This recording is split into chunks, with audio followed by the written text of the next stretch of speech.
사람들은 흔히 아내를 얻을 때는 그 집안을 보고 남편을 얻을 때는 그 혈통을 보라고 말한다. 하지만 나에게는 낡은 휠체어 하나와 어머니의 장애가 있는 두 다리만으로도 한때 죽도록 사랑했던 사람의 진짜 얼굴을 벗겨내기에 충분했다. 바로 어제까지 영원한 사랑을 맹세하던 남자는 장모를 부양하게 될까 두려워 허둥지둥 도망쳤다. 그가 자신의 황금 밥그릇을 제 손으로 엎어버렸다는 사실은 꿈에도 모른 채 제 이름은 박서연입니다. 사람들은 저를 흔히 강인한 카페 사장이라고 부릅니다. 하지만 그 강인함이 어머니의 눈물과 고통 속에서 단련되었다는 사실을 아는 사람은 거의 없습니다. 오늘 서울에는 갑작스러운 소나기가 쏟아졌습니다. 가을이라는 이름의 제 카페 유리창 너머로 급히 비를 피하는 사람들의 행렬을 보며 제 마음도 무겁게 가라앉았습니다. 처마에 부딪히는 빗방울 소리는 제가 초등학교 5학년 때 겪었던 운명적인 그날을 떠올리게 합니다. 그날도 오늘처럼 비가 억수같이 쏟아지는 어두운 저녁이었습니다. 당시 제 어머니 김미숙 여사님은 쾌활하고 아름다운 두 다리로 부지런히 움직이시던 분이었습니다. 어머니는 달콤한 디저트를 만드는 것을 좋아하셨고 자신만의 작은 베이커리를 열고 싶다는 꿈을 항상 품고 계셨습니다. 하지만 길게 이어진 브레이크 소리가 빗소리를 찢고 제 평화로운 어린 시절을 산산조각냈습니다. 그 끔찍한 교통사고는 어머니의 두 다리에서 평범하게 걸을 수 있는 능력을 앗아갔습니다. 고통스러운 수술을 여러 차례 받은 후 의사는 두 다리를 지켜낸 것만으로도 기적이라며 고개를 저었습니다. 하지만 이제부터 어머니는 휠체어와 함께 살아가야만 했습니다. 당시 병원에서 밤을 새우느라 머리가 희끗희끗해진 아버지 박진우 사장님은 어머니의 손을 꼭 잡고 오셨습니다. 저는 중환자실 문틈으로 붕대를 하얗게 감은 채 미동도 없이 누워 계신 어머니를 보며 가슴에 소금을 뿌린 듯한 고통을 느꼈습니다. 어머니가 집으로 돌아오신 후 저희 집안의 분위기는 무겁게 가라앉았습니다. 어머니는 열등감에 시달리셨습니다. 네 개의 벽 안에 자신을 가두고 밀가루와 버터에 대한 열정마저 묻어버리셨습니다. 부엌 한 구석에 먼지를 뒤집어 쓴 낡은 오븐은 마치 미완성된 꿈의 증인처럼 서 있었습니다. 저는 그 시절 사람들의 잔인한 뒷말을 느끼기 시작했던 날들을 생생하게 기억합니다. 동네 아이들은 순수했지만 때로는 무서울 정도로 무심했습니다. 한 번은 학교를 마치고 동네 공터를 지나가는데 제 또래 남자아이들이 모여 제기차기를 하고 있었습니다. 제가 지나가는 것을 본 가장 덩치가 큰 준호라는 아이가 저를 손가락으로 가리키며 낄낄거렸습니다. 야, 저기 김미숙 절뚝이 딸 온다. 제 머릿속에 피가 얼굴로 쏠리는 것을 느꼈습니다. 저는 책가방 끈을 꽉 쥐고 그 조롱을 무시하며 최대한 빨리 걸어가려 했습니다. 하지만 준호는 저를 그냥 두지 않았습니다. 제 앞을 가로막고는 신나게 뛰면서 그 잔인한 단어를 반복했습니다. 그의 친구들도 덩달아 비웃었고 그들의 웃음소리는 제 자존심에 박히는 바늘처럼 아팠습니다. 저는 더 이상 울보도 고자질쟁이도 아니었습니다. 창가에 조용히 앉아 슬픈 눈으로 정원을 바라보시던 어머니의 모습이 떠올랐습니다. 날씨가 그슬 때마다 통증으로 잠 못 이루시던 어머니의 밤들이 생각났습니다. 어머니에 대한 사랑은 폭발적인 분노로 변했습니다. 저는 책가방을 땅에 던져버리고 상처 입은 작은 짐승처럼 준호에게 달려들었습니다. 그의 멱살을 잡고 다시는 엄마를 그렇게 부르지 말라고 소리쳤습니다. 준호는 제 격렬한 반응에 놀라 비틀거리며 뒤로 넘어졌습니다. 남자아이들이 몰려들었습니다. 하지만 저는 두려움을 몰랐습니다. 핥히고 때렸습니다. 어머니의 명예를 지키기 위해 온 힘을 다했습니다. 싸움은 동네 반장 아저씨가 지나가다 큰 소리로 호통을 치고 나서야 멈췄습니다. 저는 흙투성이가 된 옷과 헝클어진 머리, 그리고 뺨에 길게 난 상처를 안고 집으로 돌아왔습니다. 부모님은 제 모습을 보고 몹시 놀라셨습니다. 어머니는 급히 휠체어를 굴려 나와 저를 품에 안고 떨리는 목소리로 누가 저를 이렇게 만들었는지 물으셨습니다. 저는 어머니를 꽉 껴안고 엉엉 울었습니다. 준호 이야기와 아이들이 어머니를 놀린 이야기를 모두 털어놓았습니다. 저는 어머니가 싸움을 했다고, 여자아이가 얌전하지 못하다고 꾸짖으실 줄 알았습니다. 하지만 어머니는 아무 말도 하지 않으셨습니다. 어머니의 뜨거운 눈물이 제 어깨를 흠뻑 적셨습니다. 어머니는 제 머리를 쓰다듬으며 저를 힘들게 해서 미안하다고 속삭이셨습니다. 바로 그 순간 저는 스스로에게 다짐했습니다. 반드시 강해져야겠다고. 제가 어머니의 두 다리가 되어 세상의 모든 풍파로부터 어머니를 지켜드리겠다고 말입니다. 저는 그 누구에게도 어떤 이유로든 제 인생에서 가장 위대한 여성을 상처 입힐 권리를 주지 않을 것입니다. 그리고 그 맹세는 저와 함께 자라며 오늘날의 가시돋치고 단호하면서도 정이 많은 서연을 만들어냈습니다. 시간은 쏜살같이 흘러 길거리에서 싸우던 꼬마 아이는 이제 명문대인 연세대학교 경제학과를 우수한 성적으로 졸업한 사회 초년생이 되었습니다. 제가 졸업장을 받던 날 아버지께서는 가장 좋은 정장을 차려입으시고 어머니의 휠체어를 밀며 졸업식에 오셨습니다. 제가 단상 위로 올라갈 때 부모님의 환한 미소를 보며 저는 두 분의 양육의 은혜에 조금이나마 보답했다는 것을 알았습니다. 아버지는 큰 회사의 대표이사님이셨습니다. 아버지는 제가 평생 일구어 오신 회사를 물려받기를 항상 바라셨습니다. 졸업 축하 파티가 열리던 그날 저녁, 아버지는 이 문제를 진지하게 꺼내셨습니다. 저녁상에는 제가 좋아하는 음식들이 가득했습니다. 어머니께서 아침 일찍부터 손수 주방에 들어가셨습니다. 움직임이 불편하셨지만 어머니는 윤기가 흐르는 갈비찜을 기어코 만들어내셨습니다. 아버지는 제게 살코기 한 점을 집어주시며 회사에 비서 자리를 마련해 두었다고 차분히 말씀하셨습니다. 우선 업무에 익숙해진 다음 능숙해지면 더 높은 관리직으로 승진시켜 주시겠다고 하셨습니다.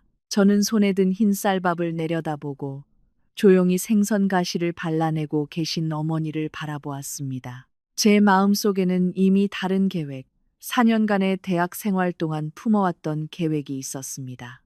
저는 밥그릇을 내려놓고 용기를 내기 위해 심호흡을 했습니다. 아버지의 눈을 똑바로 쳐다보며 말했습니다. 아버지, 저를 걱정해 주셔서 감사하지만 이 제안은 거절하겠습니다. 저는 제 힘으로 사업을 시작하고 싶어요. 베이커리를 겸한 카페를 열고 싶습니다. 식당 안의 분위기는 순식간에 무거워졌습니다. 아버지께서는 미간을 찌푸리시며 젓가락을 상에 탁 내려놓으셨습니다. 아버지는 왜 그 힘든 서비스업에 뛰어들려 하냐고 물으셨습니다. 아버지가 준비해 주신 꽃길을 마다하고 말입니다. 아버지 회사에 들어가고 싶어 하는 사람이 얼마나 많은데 외동딸인 제가 밖에서 고생하려 하냐고 하셨습니다. 저는 아버지가 저를 걱정하신다는 것을 알았지만 저만의 이유가 있었습니다. 저는 어머니의 야윈 손을 잡았습니다. 제가 카페를 여는 것은 단지 사업 때문만이 아니라 어머니께서 옛날의 즐거움을 되찾으셨으면 하기 때문이라고 말씀드렸습니다. 어머니께서 제 베이킹 주방의 매니저가 되어주셨으면 좋겠다고 했습니다. 어머니께서는 깜짝 놀라 손을 빼시며 장애가 있는 몸으로 무엇을 할 수 있겠냐며 손사래를 치셨습니다. 그저 자식들에게 짐만 될 뿐이라고 하셨습니다. 아버지 말씀대로 편하게 사무직이나 하라고 하셨습니다. 어머니의 늙은 몸은 스스로 돌볼 수 있으니 저보고 신경 쓰지 말라고 하셨습니다. 하지만 제가 베이킹이라는 두 단어를 언급한 순간 어머니의 눈에 기묘한 빛이 스치는 것을 보았습니다. 그것은 수년간 묻혀있던 열정의 빛이었고 다시 자기 자신으로 돌아가고 싶다는 갈망이었습니다. 저는 끈질기게 어머니를 설득했습니다. 어머니의 다리는 약하지만 손재주는 누구보다 뛰어나시다고 말씀드렸습니다. 어머니가 만드신 빵은 밖에 어떤 유명한 가게보다 맛있다고 했습니다. 어머니의 도움이 필요하다고, 정말로 필요하다고 말씀드렸습니다. 어머니께서 부엌에서 반죽하시던 옛날의 추억들을 이야기했습니다. 집안 가득 퍼지던 버터 쿠키의 향기, 어머니께서 창가에 슬프게 앉아 계시는 모습을 더는 보고 싶지 않다고 말씀드렸습니다. 5분 옆에서 행복하게 웃으시는 어머니를 보고 싶다고 했습니다. 아버지는 조용히 제 말을 듣고 계셨습니다.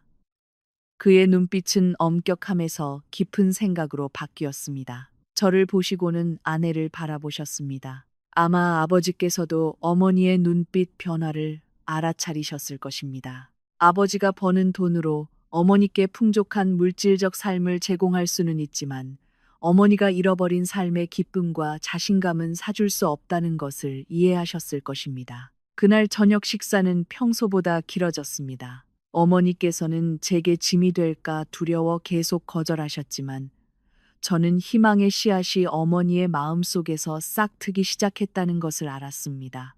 그리고 제 끈기가 있다면 아버지와 어머니 모두를 설득할 수 있을 것이라고 믿었습니다. 앞길이 험난할지라도 어머니의 미소를 볼 수만 있다면 저는 모든 것을 바칠 준비가 되어 있었습니다. 그날 저녁 식사 후 집안 분위기는 다소 긴장되었습니다. 아버지는 더 이상 아무 말씀도 하지 않으셨습니다.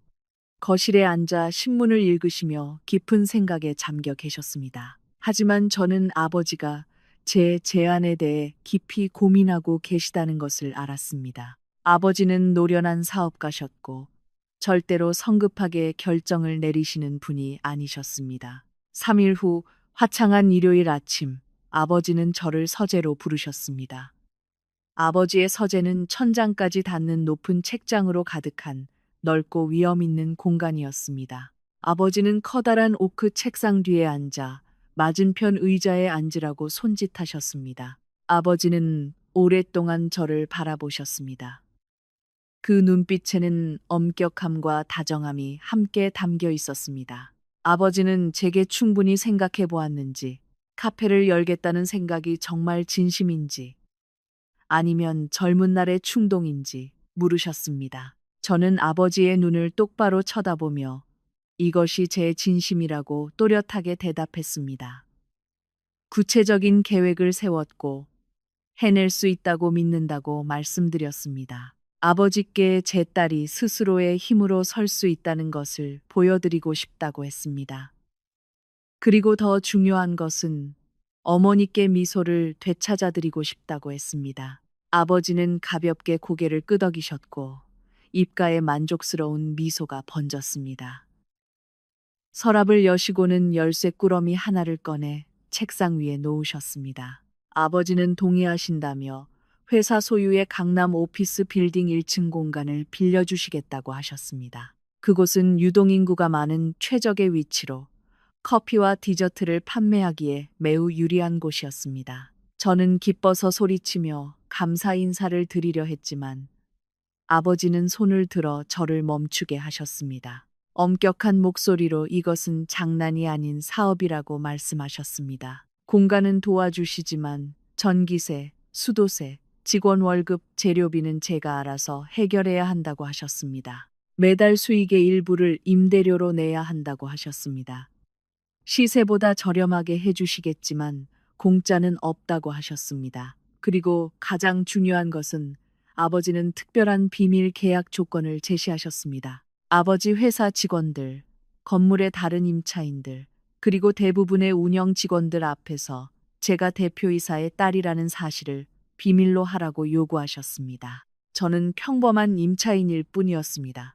아버지가 직접 관리하는 보안팀의 극소수만이 필요할 때 지원하기 위해 정보를 알고 있을 뿐이었습니다. 아버지는 제가 사람들의 아첨이나 뒷말을 피하고 완전히 독립하기를 원하셨습니다. 만약 제가 잘하지 못해서 손해를 본다면 스스로 책임을 져야 하고 그때는 얌전히 회사로 돌아와 아버지의 지시에 따라야 했습니다. 저는 아버지의 의도를 이해했습니다. 아버지는 저를 단련시키고 아버지의 그늘 아래에서만 머무는 것이 아니라 비즈니스의 혹독함을 경험하게 하고 싶어 하셨습니다. 저는 즉시 고개를 끄덕이며 동의했습니다. 저에게는 이 조건이 오히려 더 편안하게 느껴졌습니다. 저는 금수저라는 꼬리표가 아닌 제 능력으로 인정받고 싶었습니다. 저는 열쇠 꾸러미를 손에 쥐었습니다. 무겁지만 흥분되는 느낌이었습니다. 즉시 어머니를 찾아 방으로 달려갔습니다. 이 소식을 들으신 어머니는 깜짝 놀라셨습니다. 박 대표님께서 제 대담한 아이디어를 지지하실 줄은 꿈에도 몰랐다고 하셨습니다. 저는 어머니의 손을 잡고 아버지가 동의하셨으니 이제 어머니만 허락하시면 된다고 속삭였습니다. 어머니는 베이커리의 영혼이시며 어머니 없이는 아무것도 할 수 없다고 말씀드렸습니다. 어머니는 저를 보셨고 눈에는 눈물이 그렁그렁했습니다. 자신의 다리를 내려다보시고는 벽에 걸린 가족 사진을 바라보셨습니다. 오랜 고민 끝에 마침내 어머니는 조용히 고개를 끄덕이셨습니다.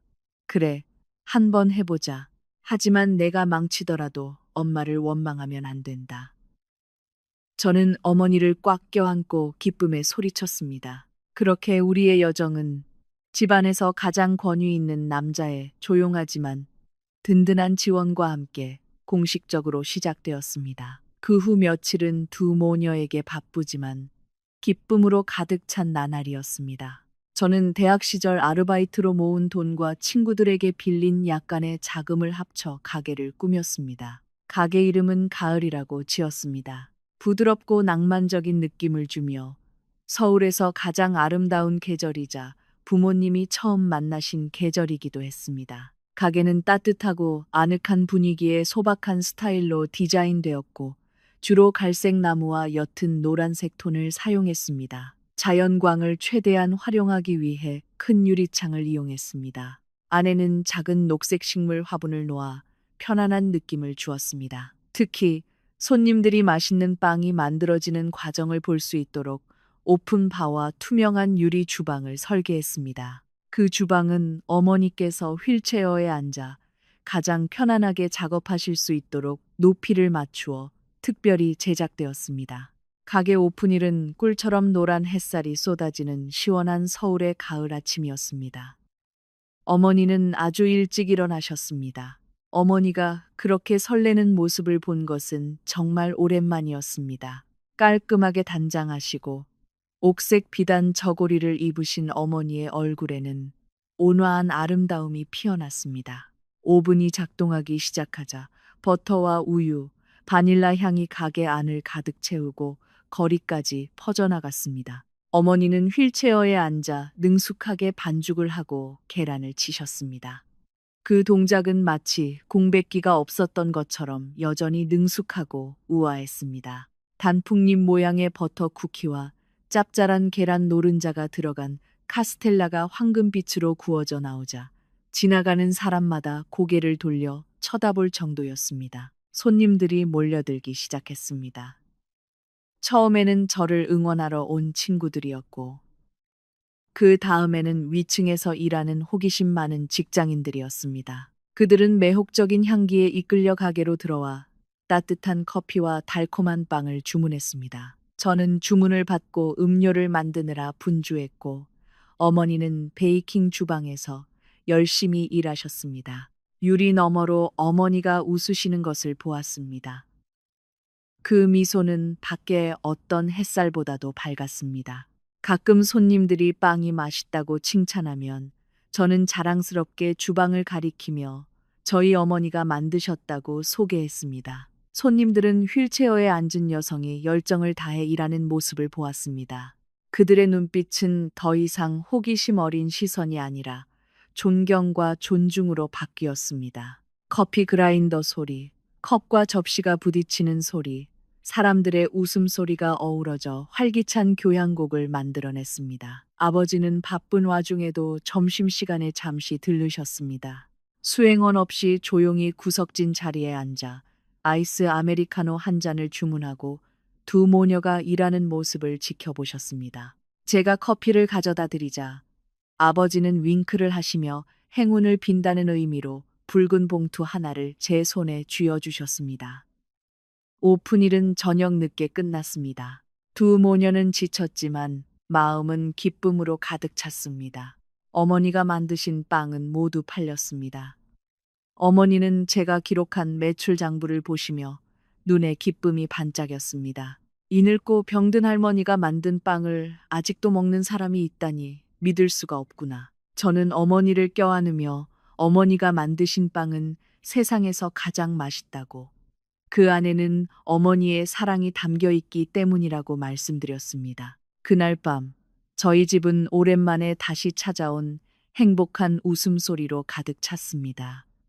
카페 가을은 약 2달간 안정적으로 운영되면서 상당한 단골 손님을 확보했습니다. 주로 건물 내 직장인들과 인근 회사의 직원들이었습니다. 점심시간은 가게가 가장 붐비는 시간으로 사람들은 삭막한 업무 시간 중 조용한 휴식처로 이곳을 찾았습니다. 그 손님들 중에 제 특별한 주의를 끈 한 사람이 있었습니다. 바로 민준호였습니다. 그는 아버지 회사 영업팀 직원으로 바로 이 건물 8층에서 근무했습니다. 준호는 훤칠한 키에 잘생긴 얼굴, 매력적인 미소를 가진 외모가 뛰어난 사람이었습니다. 항상 깔끔하게 차려입었습니다. 하얀 셔츠는 다림질이 잘 되어 바지 안에 단정하게 넣어져 있었고 구두는 반짝거렸습니다. 준호는 매일 점심시간이면 어김없이 제 카페에 나타났습니다. 그는 항상 창가 작은 테이블, 나무 그늘이 드리워진 길을 내다볼 수 있는 자리를 선택했습니다. 준호가 가장 좋아하는 메뉴는 우유가 많이 들어간 카페라떼와 아몬드 쿠키 한 봉지였습니다. 준호가 처음 카페에 왔을 때 제가 직접 서빙을 했습니다. 제가 라떼와 쿠키 접시를 테이블에 내려놓자 준호는 저를 올려다보았습니다. 그의 미소는 햇살처럼 빛났습니다. 그는 부드럽고 정중한 서울 남자의 목소리로 제게 감사 인사를 했습니다. 제가 준호에게 깊은 인상을 받은 것은 그의 잘생긴 외모뿐만 아니라 그의 태도 때문이었습니다. 까다롭거나 불평하는 일부 손님들과 달리 준호는 항상 예의 바르고 서빙 직원을 존중했습니다. 그는 천천히 빵을 먹었고 때로는 매우 만족스러운 듯 고개를 끄덕이기도 했습니다. 하루는 제가 옆 테이블을 정리하고 있을 때 준호가 먼저 말을 걸어왔습니다. 이 빵은 어디서 가져오는지 정말 맛있다고 물었습니다. 한 번 먹으면 잊을 수 없다고 했습니다. 저는 웃으며 이것은 집에서 직접 만든 대대로 내려오는 비법으로 만든 빵이라고 대답했습니다. 준호는 놀라움을 표시했고 그의 눈은 흥미로 빛났습니다. 그는 여러 곳을 다녔고 다양한 종류의 빵을 먹어봤지만 이렇게 특별한 맛은 처음이라고 했습니다. 너무 달지 않고 고급 버터 향이 나며 먹으면 마음이 따뜻해진다고 했습니다. 준호의 칭찬에 저는 기분이 좋아졌습니다. 어머니의 노력이 손님들에게 섬세하게 전달된 것 같아 어머니 대신 기뻤습니다. 그날 이후로 준호가 올 때마다 저는 그에게 가장 예쁘게 구워진 빵을 골라주었고 때로는 단골 손님에 대한 감사 표시로 몇 개 더 얹어주기도 했습니다. 준호도 자주 남아 저와 잡담을 나누었습니다. 그는 바쁜 업무와 매출 압박에 대해 이야기했습니다. 하지만 그의 이야기는 불평이나 비관이 아닌 발전에 대한 노력과 열정을 보여주었습니다. 그는 미래를 위해 열심히 일하는 야망 있는 젊은 남자의 이미지를 구축했습니다. 가 사회에 나와 연애 경험이 많지 않았던 저는 솔직히 그 멋지고 세련된 남자에게 조금 설렜습니다. 저는 그 하얀 셔츠와 세련된 외모 뒤에 나중에야 깨닫게 될 계산적인 속내가 숨어 있다는 것을 몰랐습니다. 사람의 마음은 정말 헤아리기 어렵다는 것을 그때 알았습니다. 하지만 그것은 나중의 이야기입니다. 그 당시 제 눈에 준호는 특별한 손님이었고 카페 가을의 평화로운 나날에 흥미로운 변화를 가져다 준 존재였습니다. 저는 점심시간을 기다리기 시작했습니다. 단지 장사를 위해서가 아니라 그 익숙한 모습이 문을 들어서며 제게 미소 짓는 것을 보기 위해서였습니다. 그의 서울의 가을은 유난히 길게 느껴졌고 달콤하고 서늘한 공기가 골목 구석구석 스며들었습니다. 제 카페는 꾸준히 문을 열고 손님을 맞았고 준호는 여전히 가장 친숙한 손님이었습니다. 그의 등장은 점차 제 일상에 빼놓을 수 없는 부분이 되었습니다. 손님이 뜸한 어느 점심, 김광석의 노래가 낡은 스피커에서 잔잔하게 흘러나올 때 준호가 저를 자신의 테이블로 불렀습니다. 접시에는 작은 쿠키 부스러기, 몇 개만 남아 있었습니다. 그는 호기심과 감탄이 섞인 눈빛으로 저를 보며 물었습니다. 이 빵은 누가 만들었길래 5성급 호텔보다 맛있어요. 여러 고급스러운 곳에서 손님을 접대해봤지만 이렇게 소박하면서도 깊은 맛은 처음이에요. 저는 자랑스럽게 미소 지었습니다. 마음속에서 형언할 수 없는 자부심이 솟아올랐습니다. 저는 그에게 어머니가 직접 만드신 빵이라고 대답했습니다. 어머니는 손재주가 아주 좋으시다고 빵 하나하나에 정성을 다하시기 때문에 특별한 맛이 난다고 했습니다. 저는 어머니의 열정과 오븐 옆에서 꼼꼼하게 일하시던 날들에 대해 이야기했습니다. 하지만 어머니의 장애가 있는 다리에 대해서는 결코 언급하지 않았습니다. 일부러 숨긴 것은 아니었고, 단지 어머니에 대한 존중을 지키고 싶었고, 아마도 제 잠재의식 속에서는 세상의 동정을 두려워했을지도 모릅니다. 준호는 이야기를 듣고는 감탄하는 표정을 지었습니다. 그는 고개를 끄덕이며 말했습니다. 어머님은 정말 훌륭한 분이시겠네요. 요즘 세상에 이렇게 현명하고 섬세한 여자는 드물어요. 그리고 그는 저를 더 깊은 눈빛으로 바라보며 덧붙였습니다. 딸이 어머니를 닮았다면 분명 재주 많고 마음씨도 고울 거예요. 그 의미심장한 말에 제 뺨이 뜨거워지고 심장이 가슴 밖으로 튀어나올 듯이 뛰었습니다. 그날 이후로 저와 준호의 대화는 더 이상 가게 주인과 손님의 의례적인 대화에 그치지 않았습니다. 그는 제게 더 많은 관심을 보이기 시작했습니다. 사업에 대해, 제 개인적인 취미에 대해 물었습니다. 그 진심에 보답하기 위해 저는 어머니 몰래 갓 구운 빵 몇 개를 종이봉투에 따로 담아 사람이 없을 때 그의 손에 쥐어주었습니다. 사무실에서 일할 때 심심하지 않게 먹으라고 했습니다. 준호는 그 작은 선물을 매우 소중하게 받았습니다. 그는 연신 감사 인사를 하며 동료들에게도 카페를 추천하겠다고 약속했습니다. 과연 며칠 후 그의 영업팀에서 온 손님들이 눈에 띄게 늘어났습니다. 그들은 준호 부장님이 여기 빵이 아주 맛있다고 광고해서 한번 먹어보러 왔다고 했습니다. 준호가 손님을 끌어오는 것을 보며 제 마음은 따뜻해졌습니다. 우리의 관계는 향긋한 버터 쿠키를 통해 그렇게 점점 커져갔습니다. 저는 하얀 셔츠를 입은 그 남자의 모습이 있는 먼 미래를 꿈꾸기 시작했습니다. 어머니께서도 딸의 변화를 눈치채신 것 같았습니다. 제가 노래를 부르며 컵을 닦을 때마다 어머니는 우리 사장님이 어떤 왕자님을 그리워하고 있나 보네. 라고 놀리셨습니다. 저는 그저 웃어 넘겼지만 마음속으로는 혹시 어머니의 빵이 제게 사랑의 붉은 실을 이어준 것이 아닐까 하고 희망했습니다. 서울의 날씨는 갓 성인이 된 소녀처럼 변덕스러웠습니다. 쨍쨍하던 날씨가 갑자기 폭우로 변했습니다. 그날 오후에 비는 빠르고 거세게 내려 길거리가 물에 잠겼습니다. 사람들은 서둘러 피할 곳을 찾았습니다. 카페 가을은 텅 비었고 비가 그치기를 기다리는 몇몇 손님만 남아 있었습니다. 준호도 남아 있었습니다. 그는 창가에 앉아 하얗게 쏟아지는 비를 보며 깊은 생각에 잠겨 있었습니다. 손님들이 모두 돌아가고 조용한 공간에 저와 그만 남았습니다. 저는 일찍 문을 닫기 위해 테이블과 의자를 정리하고 발을 닦았습니다. 제가 무거운 의자를 옮기느라 애쓰는 것을 보고 준호는 서둘러 일어나 달려와 도와주었습니다. 그는 소매를 걷어붙이며 내가 도와줄게. 여자는 약해서 이런 힘든 일 하면 안 돼. 라고 말했습니다.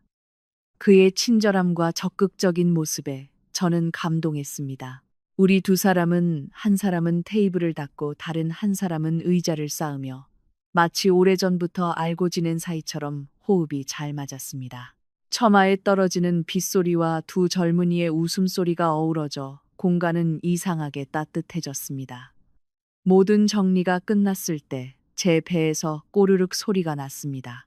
준호는 웃으며 가게 정리를 도와준 보답으로 야식으로 칼국수를 사주겠다고 제안했습니다.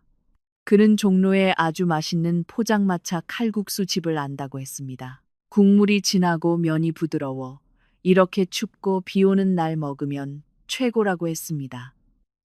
저는 고개를 끄덕이며 동의했습니다. 준호는 우산을 펴고 그의 낡은 오토바이로 저를 데려갔습니다. 그는 아직 차가 없어 미안하다고 했지만 저는 고개를 저으며 괜찮다고, 오토바이를 타야 서울의 거리를 더 자세히 볼 수 있다고 말했습니다. 그의 넓고 든든한 등에 기대어 빗방울이 얼굴에 튀는 것을 피하며 앉아 있으니 이상하게 마음이 평화로웠습니다. 뜨거운 김이 모락모락 나는 칼국수 그릇이 나왔습니다.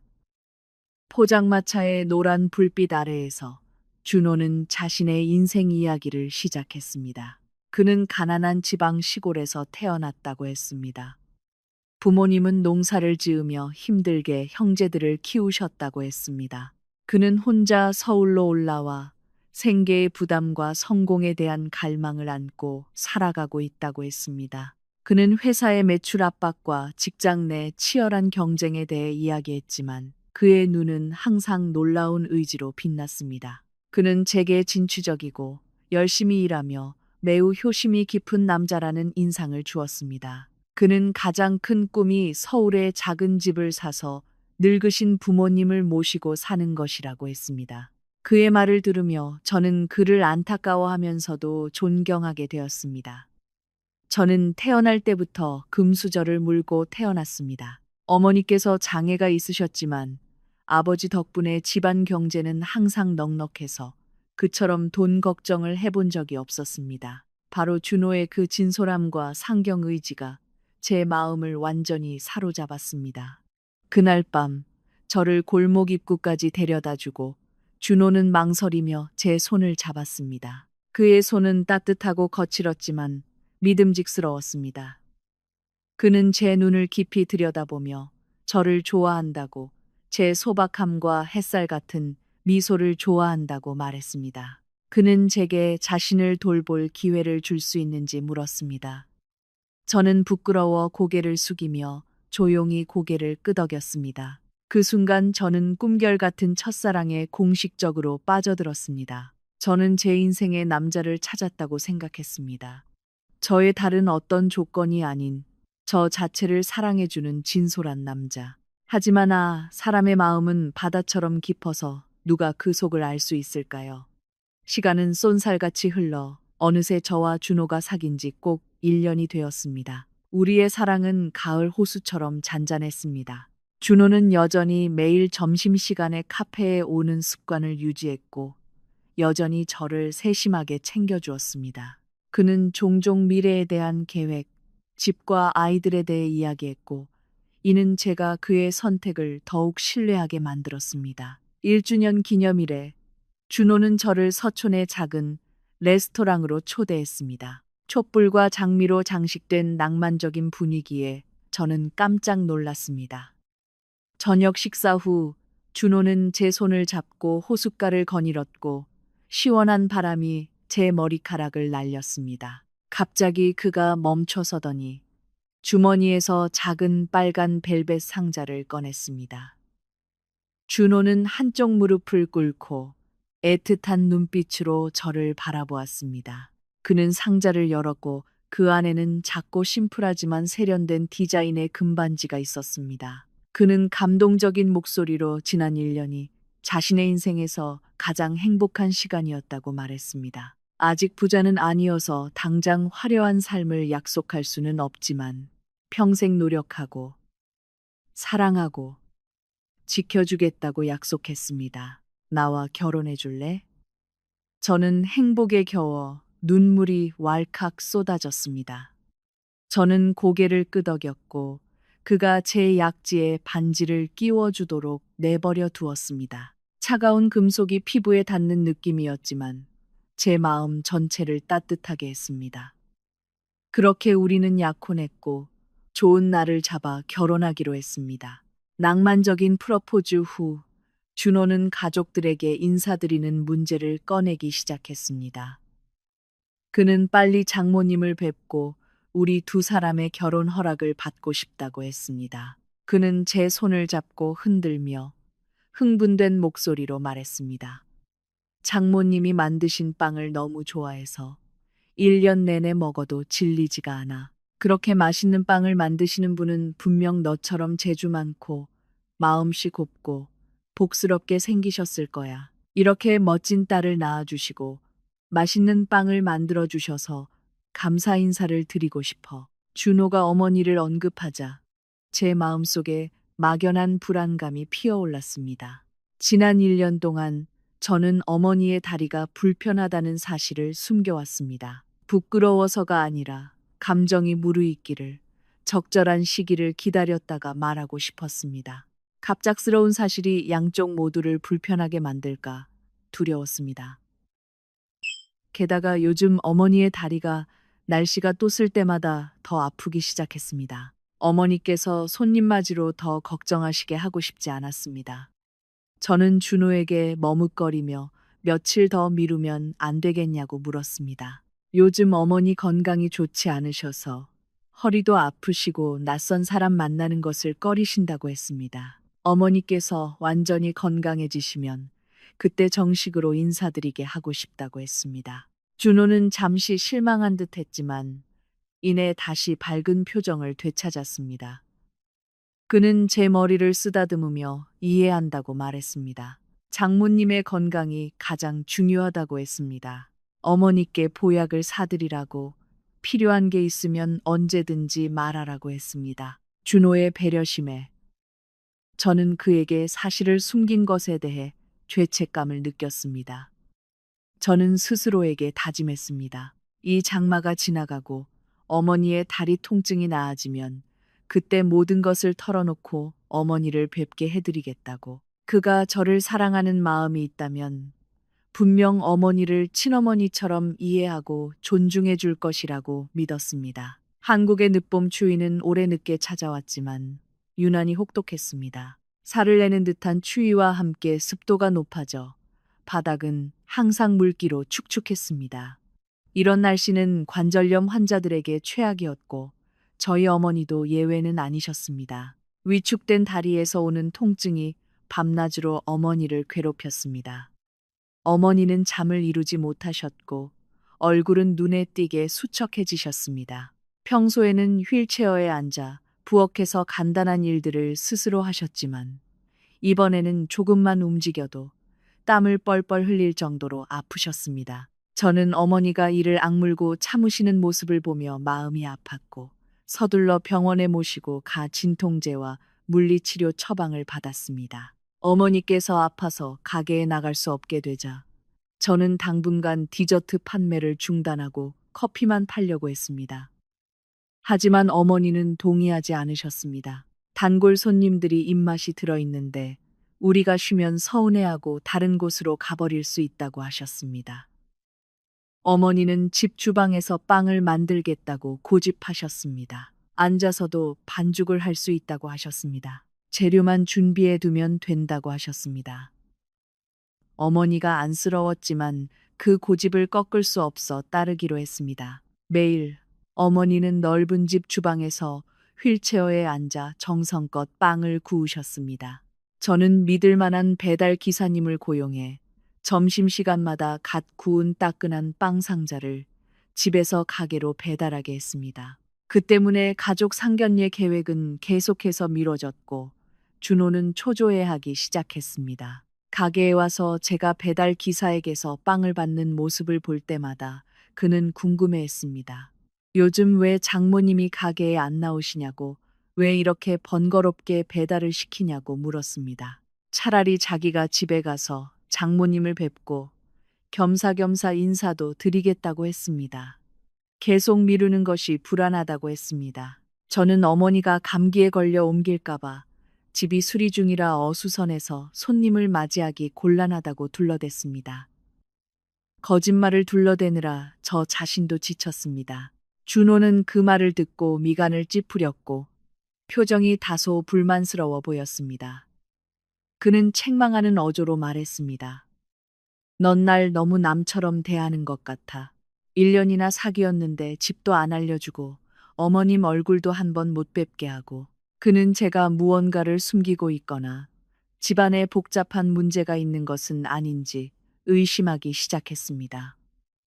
저는 그를 달래느라 애를 먹었습니다. 다음 주에 어머니께서 건강해지시면 꼭 초대하겠다고 몇 번이나 약속하고 나서야 그는 겨우 누그러졌습니다. 돌아서는 준호를 보며 저는 길게 한숨을 쉬었습니다. 양쪽에서 오는 압박감에 정신이 없었습니다.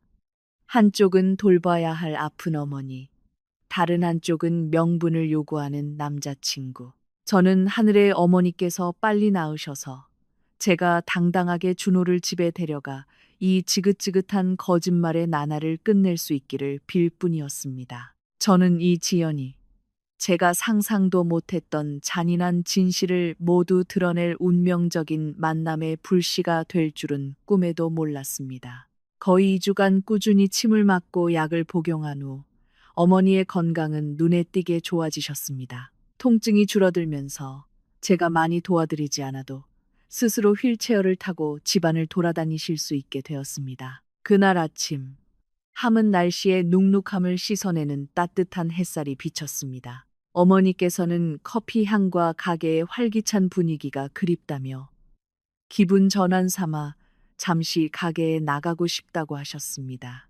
저는 기뻐하며 서둘러 외출 준비를 했습니다. 어머니께서 활기차게 자주색 스웨터를 고르시고 희끗희끗한 머리를 빗으시는 모습을 보며 제 마음도 한결 가벼워졌습니다.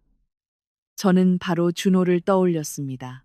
아마도 이것이 그가 정식 상견례처럼 부담스럽지 않고 자연스럽게 어머니를 뵐 수 있는 절호의 기회일 것이라고 생각했습니다. 저는 휴대폰을 꺼내 준호에게 문자를 보냈습니다. 오빠, 오늘 엄마가 좀 괜찮으셔서 가게에 잠깐 들르셨어. 아침에 새로 만드신 빵도 가져오셨어. 혹시 회의 같은 거 없어? 시간 되면 내려와서 엄마께 인사 한번 드리고 미래의 사위의 얼굴도 보여드려. 몇 분 후 제 휴대폰이 울렸습니다. 준호는 여러 개의 기쁜 이모티콘과 함께 바로 답장을 보냈습니다. 회의 중이지만 부장님께 말씀드리고 빨리 나가겠다고 했습니다. 장모님께 점수를 딸 천금 같은 기회라며 절대로 놓치지 않겠다고 했습니다. 그는 제게 맛있는 카페라떼를 미리 준비해 두라고 당부했습니다. 지금 바로 내려가겠다고 했습니다. 준호의 문자를 읽으며 저는 행복하게 미소 지었습니다. 저는 어머니께 돌아서서 잠시 후에 제가 자주 이야기했던 남자친구가 인사하러 들를 것이라고 말씀드렸습니다. 어머니께서는 그 말을 듣고 온화하게 웃으시며 눈에 기쁨이 어렸습니다. 어머니는 옷깃을 여미시며 제게 머리가 헝클어지지 않았는지 너무 초라해 보이지는 않는지 봐달라고 하셨습니다. 저는 어머니의 어깨를 감싸 안으며 제 어머니는 언제나 가장 아름답고 우아하시다고 자신감을 가지시라고 말씀드렸습니다. 약 30분 후 유리문에서 손님이 왔음을 알리는 종소리가 울렸습니다. 저는 고개를 들어 준호의 익숙한 모습을 보았습니다. 그는 오늘도 하얀 셔츠와 잘 다려진 바지를 입고 손에는 값비싼 수입 과일 바구니를 들고 있었습니다. 아마도 근처 슈퍼마켓에 잠시 들러 첫인사를 위한 선물을 산 모양이었습니다. 준호는 환한 얼굴로 가게에 들어와 눈을 두리번거리며 저를 찾았습니다. 제가 바에 서 있는 것을 보고는 활짝 웃으며 손을 흔들고 다가왔습니다. 저는 바에서 나와 어머니께서 문을 등지고 앉아 유리병에 쿠키를 담고 계신 가게 구석의 둥근 테이블을 가리켰습니다. 저는 신나게 준호에게 소개했습니다. 오빠, 저기 엄마 앉아 계셔. 가서 인사드려. 준호는 연신 고개를 끄덕이며 온매무새를 가다듬고 자신감 넘치는 남자의 자세로 어머니를 향해 빠르게 걸어갔습니다. 그 순간 저는 제가 가장 사랑하는 두 사람이 만나 서로 연결되는 아름다운 순간을 목격하게 될 것이라고 생각했습니다. 저는 불과 몇 초 후 어머니께서 휠체어를 돌리실 때 제 맑은 하늘이 무너져 내리고 준호의 입가에 번지던 미소가 사라지며 대신 제가 결코 예상하지 못했던 비열한 계산적인 표정이 나타날 줄은 꿈에도 몰랐습니다. 운명은 이 만남을 사랑을 이어주기 위해서가 아니라 제가 지난 1년 동안 믿고 사랑했던 사람의 진짜 얼굴을 벗겨내기 위해 마련했던 것입니다. 저는 바 옆에 서서 심장이 북소리처럼 두근거렸습니다. 제가 온전히 믿고 사랑했던 남자, 준호의 반응을 초조하게 기다렸습니다. 제 머릿속에서는 그가 어머니께 달려가 정중하게 인사하고 나이보다 젊어 보이신다고 칭찬하거나 어머니가 들고 계신 향긋한 쿠키통을 보고 감탄하는 장면을 그렸습니다. 저는 따뜻한 미소, 다정한 악수, 우리 관계의 중요한 이정표가 될 순간을 생각했습니다. 준호는 어머니가 앉아 계신 둥근 테이블을 향해 빠르게 걸어갔습니다. 그의 걸음걸이에서는 성공 가도를 달리는 영업사원의 자신감과 당당함이 묻어났습니다. 그는 익숙한 비즈니스 미소를 띠고 값비싼 과일 바구니를 든 채 어머니와 몇 걸음 떨어진 곳에서부터 이미 상냥하게 인사를 건네기 시작했습니다. 그는 큰 소리로 말했습니다. 안녕하세요, 어머님. 저는 서연이 남자친구 민준호입니다. 어머님 손재주가 좋으시다는 말씀은 많이 들었는데 오늘에야 뵙게 되네요. 어머니께서는 낯선 사람의 목소리에 손을 멈추시고 천천히 휠체어를 돌리셨습니다. 어머니는 딸의 남자친구가 찾아온 것을 기뻐하며 온화한 미소를 지으셨습니다. 어머니는 쿠키병을 테이블에 내려놓고 야윈 손을 내밀어 그와 악수하려 하셨습니다. 하지만 휠체어가 완전히 돌아선 순간 준호의 입가에 번지던 미소는 바람 앞에 등불처럼 꺼져버렸습니다. 저는 멀리서도 그의 얼굴 근육의 모든 변화를 똑똑히 볼 수 있었습니다. 그의 눈은 어머니의 온화한 얼굴이 아닌 휠체어 발판 위에 놓인 위축되고 움직이지 않는 두 다리에 고정되어 있었습니다. 그 눈빛은 처음에는 놀라움과 경악이었고 그 다음에는 공포로 그리고 마지막에는 숨길 수 없는 깊은 실망감으로 바뀌었습니다. 가게 안의 공간은 마치 얼어붙은 듯 했습니다. 잔잔한 음악 소리, 커피 머신 소리, 옆 테이블 손님들의 대화 소리가 모두 사라지고 우리 세 사람을 감싸는 무거운 침묵만이 남았습니다. 준호는 마치 벼락을 맞은 듯 그 자리에 멈춰 섰고 내밀려던 그의 손은 즉시 움츠러들었습니다. 손에 들려있던 과일 바구니는 그가 당장이라도 버리고 싶은 천근만근의 짐처럼 아래로 축 늘어졌습니다. 그는 어머니를 보고는 저를 향해 휙 돌아섰습니다. 그 눈빛에는 의심, 책망, 그리고 계산적인 시선이 가득했습니다. 저는 그의 눈에서 공포를 보았습니다. 그것은 존경심에서 오는 두려움이 아니라 자신에게 닥쳐올 골칫거리를 본 이기적인 사람의 두려움이었습니다. 그의 머릿속에서는 지금 분명 빠르게 계산이 돌아가고 있을 것입니다. 그는 거추장스러운 휠체어와 걸을 수 없는 어머니의 두 다리를 보며 아마도 그 모든 이미지를 부담감, 약값, 간병의 수고, 그리고 그가 꿈꾸던 밝은 미래에 대한 걸림돌로 환산하고 있었을 것입니다. 너무나 많은 우여곡절과 세상의 시선을 겪어오신 어머니의 예민함으로 어머니는 즉시 준호의 태도 변화를 알아차리셨습니다. 어머니의 입가에 걸려있던 미소는 일그러졌고 내밀었던 손은 허공에서 머뭇거리다 천천히 거두어져 자신의 무릎 위에 놓이고 바지 천을 꽉 움켜쥐었습니다. 어머니의 눈빛은 어두워졌고 서러움과 열등감이 스쳐 지나갔습니다. 저는 서둘러 다가가 이 숨막히는 분위기를 깨뜨리려 했습니다. 저는 어색하게 웃으며 준호에게 말했습니다. 오빠, 왜 그래? 엄마가 기다리시잖아. 이분이 바로 오빠가 그렇게 좋아하던 쿠키를 만드신 미숙 여사님이야. 준호는 마치 꿈에서 깨어난 듯 깜짝 놀랐습니다. 그는 저를 보았지만 더 이상 평소처럼 다정한 사랑의 눈빛이 아니었습니다. 대신 마치 제가 방금 정체가 탄로난 사기꾼이라도 되는 듯 차갑고 낯선 시선이었습니다. 그는 한 걸음 뒤로 물러서 어머니의 휠체어와 뚜렷한 거리를 두었습니다. 그는 머뭇거리며 말했습니다. 안녕하세요. 그 인사는 무미건조하고 냉랭하며 최소한의 존중조차 결여되어 있었습니다. 그는 더 이상 아까 문자에서처럼 장모님께 점수를 따고 싶어 하던 열의의 찬 모습이 아니었습니다. 그는 그 자리에 서서 과일 바구니 끈을 만지작거리며 마치 탈출구를 찾듯 계속해서 문 쪽을 쳐다보았습니다. 어머니는 슬픔을 억누르려 애쓰셨고 목소리가 떨리며 그에게 앉아서 물이라도 한 잔 하라고 권했습니다. 서연이에게서 자네 이야기를 많이 들었는데 오늘에야 만나게 되었다고 하셨습니다. 자네가 좋아하는 빵도 좀 만들었다고 하셨습니다. 하지만 준호는 앉지 않았습니다. 그는 뻣뻣하게 서서 굳은 표정을 짓고 있었습니다. 그는 계속해서 시계를 보았습니다.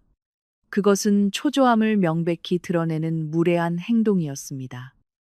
제가 그토록 존경했던 하얀 셔츠의 신사, 그의 세련됨과 예의 바름은 완전히 사라졌습니다. 남은 것은 자신에게 불리하다고 판단되는 현실 앞에서 책임을 회피할 변명거리를 찾는 현실적인 사람의 모습뿐이었습니다. 제 심장이 조여왔고 저는 오랫동안 생각하고 싶지 않았거나 애써 외면했던 고통스러운 진실을 어렴풋이 깨닫기 시작했습니다. 이 남자는 저를 사랑한 것일까? 아니면 제가 가져다 준 아무런 부담 없는 평온한 껍데기를 사랑한 것일까?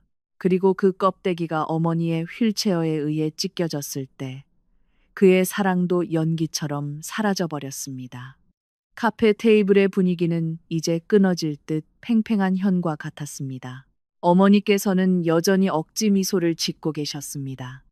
어머니의 손은 준호를 향해 쿠키 병을 살며시 밀었고 그 눈빛에는 기대와 함께 두려움과 불안이 가득했습니다. 어머니는 자신이 딸의 체면을 구길까, 자신의 장애가 딸의 연애를 망칠까 두려워하셨습니다. 준호는 쿠키 병을 보고는 다시 어머니의 다리를 내려다보았습니다. 그의 시선은 마치 칼날처럼 우리 모녀의 자존심을 베었습니다. 그는 심호흡을 한 번 하고는 갑자기 저를 향해 돌아섰습니다. 그의 얼굴에는 어설프고 과장된 당혹감이 서려 있었습니다. 그는 큰 소리로 말했습니다. 아, 서연아, 큰일 났어. 방금 부장님이 급하게 회의 소집 문자를 보내셨어. 해외 파트너와의 계약건에 큰 문제가 생겨서 내가 당장 올라가서 처리해야 해. 안 그러면 잘릴지도 몰라. 그가 내놓은 이유는 너무나 터무니없었습니다. 저는 대표이사의 딸입니다. 아버지가 오늘 하루 종일 파트너를 접대하는 일정이 있다는 것을 잘 알고 있었습니다. 점심 휴식 시간에 무슨 긴급 회의가 있겠습니까? 게다가 정말 급한 일이라면 그의 전화기는 주머니 속에서 조용히 잠자고 있는 것이 아니라 계속해서 울렸어야 합니다. 그는 거짓말을 하고 있었습니다. 이 만남을 피하기 위한 뻔뻔하고 비겁한 거짓말.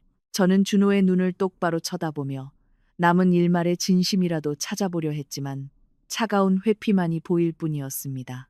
저는 그에게 다시 물었습니다. 오빠, 방금 왔잖아. 적어도 엄마가 만드신 빵이라도 받고 가. 엄마가 아침 일찍부터 오빠 주려고 만드셨어.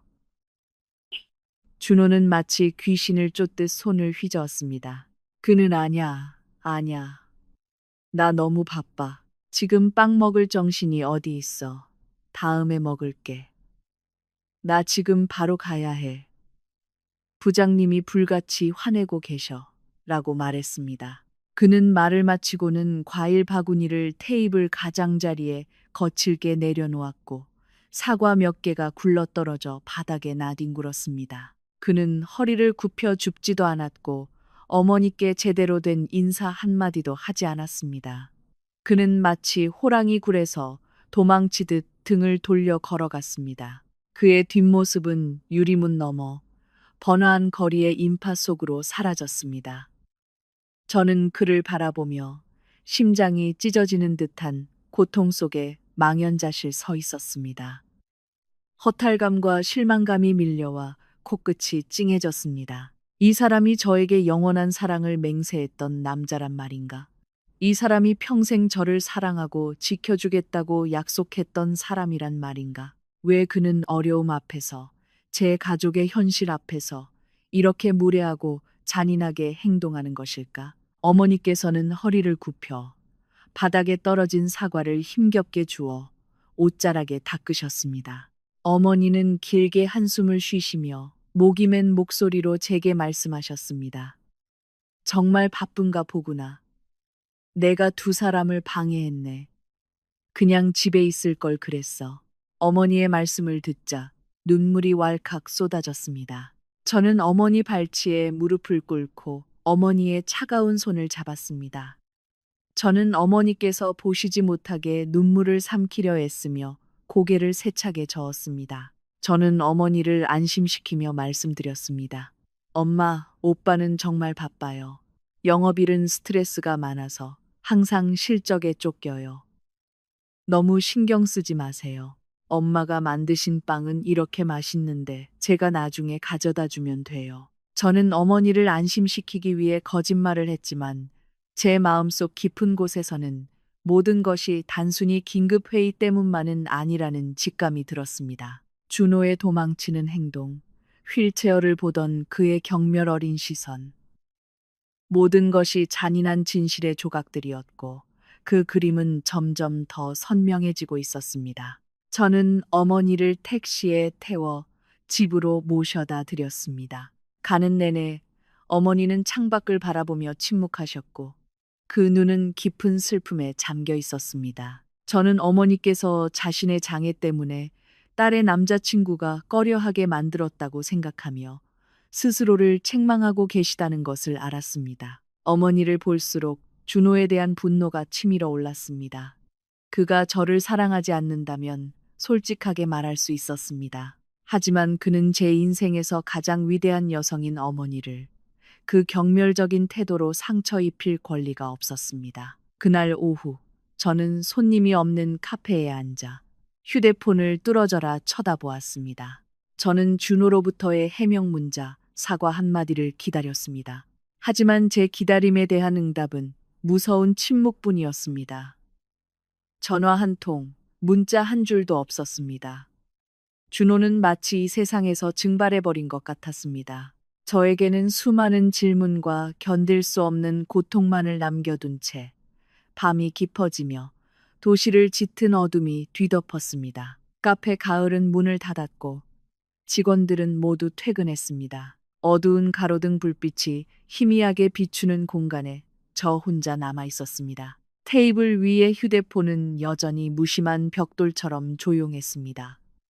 저는 준호에게 수십 통의 전화를 걸었습니다. 처음에는 아무도 받지 않는 긴 통화음이 울렸고, 그 다음에는 통화 중 신호음이, 그리고 마지막에는 연결할 수 없다는 안내 메시지가 나왔습니다. 카카오톡을 확인하니 그는 여전히 온라인 상태였지만, 제가 보낸 메시지들은 차가운 읽음 표시만 남길 뿐, 확인이라는 글자는 결코 나타나지 않았습니다. 이 침묵은 수천 번의 말다툼보다 더 무서웠습니다. 그것은 마치 무딘 칼날이 제 심장을 베는 듯한 극심한 혼란을 야기했습니다. 제 머릿속에서는 온갖 추측이 난무하기 시작했습니다. 혹시 그가 돌아오는 길에 사고를 당한 것은 아닐까? 휴대폰을 잃어버린 것은 아닐까? 아니면 제가 어머니의 장애에 대해 미리 말하지 않은 것에 화가 난 것일까? 이성적으로는 오늘 낮 그의 태도가 모든 것을 말해주었다고 생각했지만 사랑에 눈먼 제 마음은 여전히 그를 변호할 이유를 찾고 있었습니다. 저는 불안해서 안절부절 못했습니다. 더 이상 여기 앉아서 추측만 하고 있을 수는 없었습니다. 그를 만나야만 했습니다. 그의 입에서 직접 모든 것을 명확하게 들어야만 했습니다. 저는 가게 문을 잠그고 오토바이를 끌고 거리로 나섰습니다. 밤바람이 차갑게 불어왔지만 제 마음속에서 타오르는 불안의 불길을 식히지는 못했습니다. 저는 밤길을 달려 준호가 새들어 사는 마포구의 한 오피스텔로 향했습니다. 밤의 서울 거리는 한산했고 노란 가로등 불빛이 뒤로 빠르게 지나갔습니다.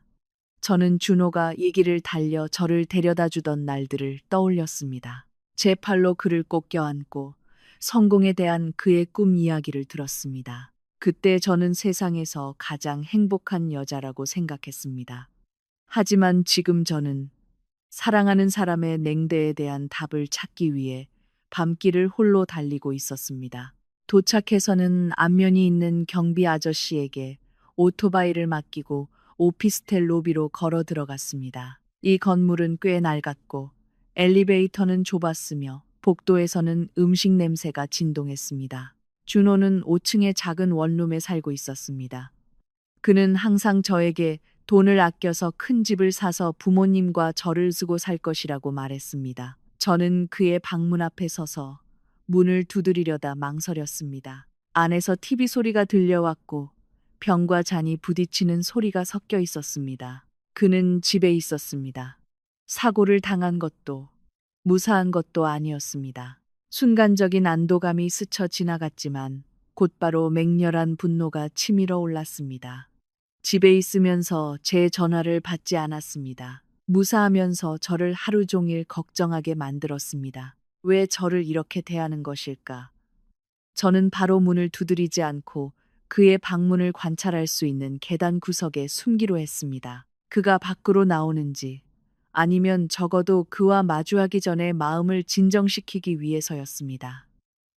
저는 그곳에 서 있었습니다. 모기에 물려 다리가 부어올랐고 하루 종일 아무것도 먹지 못해 배가 고팠지만 개의치 않았습니다.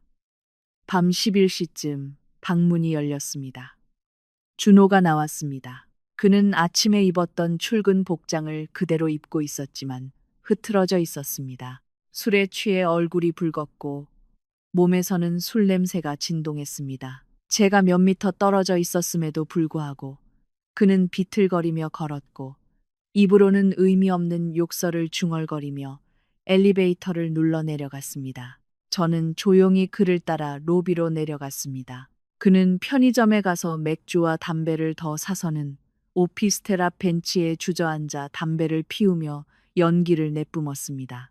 그의 지금 초라하고 지친 모습은 평소에 점잖고 세련된 모습과는 완전히 달랐습니다. 저는 마치 낯선 사람을 보고 있는 것 같았습니다.